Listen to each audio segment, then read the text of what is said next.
we're quite literally having like re-education camp for stolen Ukrainian children in Russia. And they called re-education camps. Right. So, you know, back to the dark stuff. The hit of reality. I mean, everything that you said, like the books hidden in, like, dug into the garden. Yeah. I will send you the clip. I don't know if you add it in post if you do something like that. I can. When Ukrainian city of Kherson was liberated in 2022, and the people were like meeting Ukrainian defenders that came into the city, and they were like cheering, obviously crying a lot of tears. They started showing that they would dug like Ukrainian flags into bottles, and they would dug them into gardens. So like jars and stuff. Yeah, jars and stuff. And this is in 2022. We have iPhones and Starlinks and Snapchat and deepfakes and shit, and people are digging the flags into their gardens because they know if Russians would find the flags, they would kill them. Because it doesn't even matter, like, that you lived here your whole life and it's just the flag of your country. So when you say that's why it's like hard to say that we don't have a single for Ukraine. It is true, we don't have a single population of Ukrainians that wasn't affected in a negative way from either Soviet Union or Russia, which is the direct successor of the Soviet Union. Yeah, and Putin famously has said a number of times that he considers the fall of the Soviet Union the biggest tragedy, geopolitical tragedy. Sure. Ironically enough. He can fuck off. I mean, that's... As of all Russians do. Because, again, that's probably... The thing is, I had this conversation on Saturday when the person I was talking to was like, yeah, Putin is the worst. And I'm like, I have this joke in my stand-up, and when I say it, people tend to misunderstand me, but Putin is a lot like Jesus. That the main troubles comes from his followers, not from the guy himself.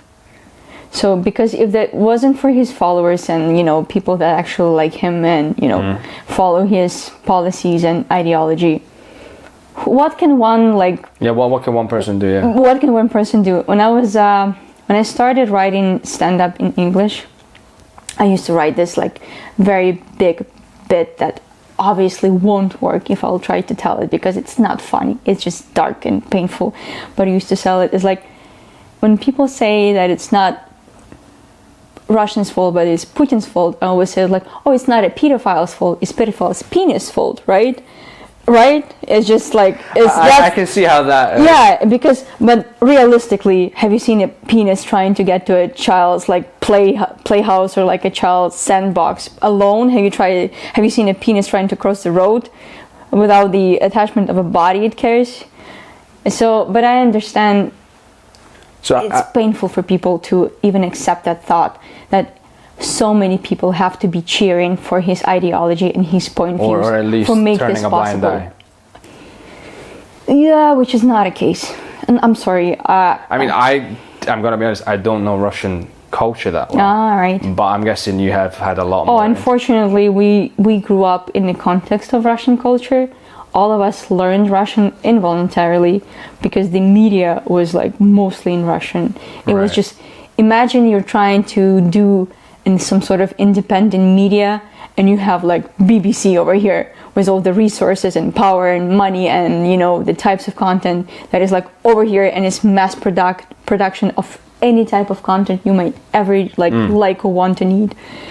And of course, it's easier for many people to go for like, so if out of 10 TV channels, 8 were in Russian, you would learn that involuntarily. Yeah. I mean, it would be like, that's how we learned English in Cartoon Network. That was one channel, but it was fun. Yeah, exactly. See, that's an interesting. I mean, interesting. It's a fucking complicated situation, but it's quite easy actually. Fair enough. No, from the perspective of, I grew up and I still hold the belief that we're all just people fundamentally. We're all just trying to figure out our shit. But then the question becomes, how does someone get to the point where they, at a society level, go, or you know, like is there I've noticed something like Hungary has this. There's a certain nostalgia and a sense of outrage for losing their former empire status. Yeah, that is very accurate. And I don't know if Russian, Very much. if that's, I'm guessing it Hungary could be. is a pocket Russia in the middle of Europe with a NATO status that they should be stripping off. They shouldn't be in NATO. That's it. We need to be in NATO. Call us. But the point is, it is very much like this. Is this nostalgia for the former superiority and excellence and the status of like an empire? And the esteem. Because that's The what it comes esteem, down. yes. And I think that's what not many people get is that Russia is the most successful colonizer on the planet. Because unlike any like Brits, like Dutch, they actually kept most of the land they conquered. Not like you fucking amateurs with your Commonwealth games and whatever. They kept the land. Like, I know most of people, they colonizing is when ships in water. It happened by land as well. And they kept all this chunk. If you look at the map, how do you think one country could get this big? By well-rounded arguments? I mean, yeah, there was unless I'm mistaken, but there was an uprising in Georgia not that long ago, and they just casually bit slapped them, to put it that way. Just the Georgia part is also outraging. So you have this like huge country, and it always meddling into neighboring countries, like elections and their way to democracy. And Georgians, they had to deal with them for so long, and I feel very sorry for them. And that's why Ukrainians and Georgians are so sympathetic towards each other, because first of all, we had to live through a lot of similar stuff because of Russia.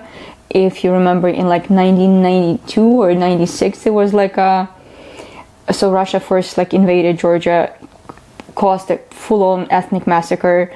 Ukraine was the only country that sent like military helicopters to evacuate civilians, and it didn't so it was like a first standoff to Russia in a way. Right, like what you're doing is conflict. Not conflict, not military conflict, but like first. But like in a way of like, what you're doing is wrong, and we will help civilians. And they evacuated like thousands of civilians in a couple of days, which was like the biggest military operation, and they did it while they're being shot at actively.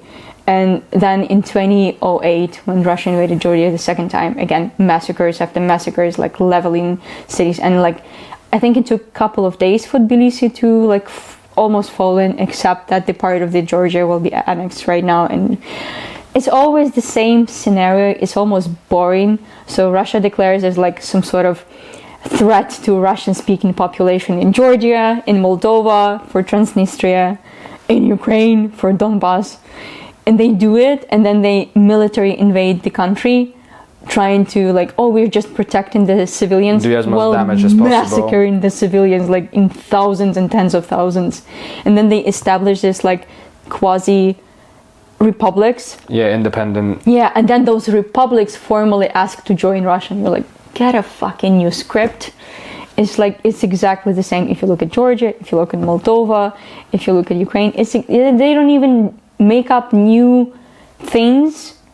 And only the second time, because they had to do the full-blown invasion of Ukraine, they were like, what can we say they're doing that will like allow us to do that? I was like, they wanted to join NATO. No, we didn't. We were a neutral country. Oh, that didn't work. Well, just tell us all Ukrainians are Nazi. No, we're not. I mean, president is Jewish. The only one, the far-right party, didn't even get to the parliament because they couldn't get 2% vote threshold passed. And they're like, they're doing the biolabs with like... I heard that one. The weapon. Shout out, what's his face? Russell Brand. He had a... Oh, fuck off. The rapist can fuck off.